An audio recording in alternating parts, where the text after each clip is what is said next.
દાદા ભગવાનની આજ્ઞા મુજબ, એને આજ્ઞા કહીએ તો આજ્ઞા, નહીં તો આજના કળિયુગના જીવન માટે, સર્વ કોઈ માટે,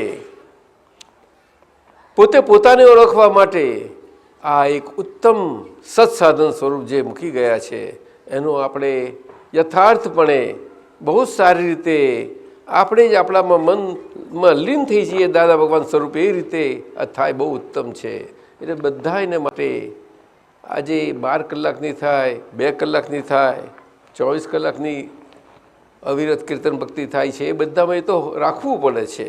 આજે બહુ જ જાથા ભાવે રાખીએ ત્યારે આપણને થોડો લાભ મળી શકે છે એમાં, એટલે એ તો રાખવું પડે. એમાં વિવિધતા પણ હોય, બધું જ હોય, પણ સરવારે આપણા મનના સ્તર ઉપર એ વાણીના માધ્યમથી અને દેહે કરીને કેવી રીતે આપણી મન લીનતા થઈ જાય એ બહુ જરૂરનું છે. આ પધારો, મન જ મુખ્ય છે બધું. શું ગમે તેવી ભક્તિ કરીએ, એટલે આ ભક્તિ બહુ મુખ્ય વસ્તુ છે. અને એ રીતે આપણે બધા પોતાના માટે આ સ્વયં લાભ લે.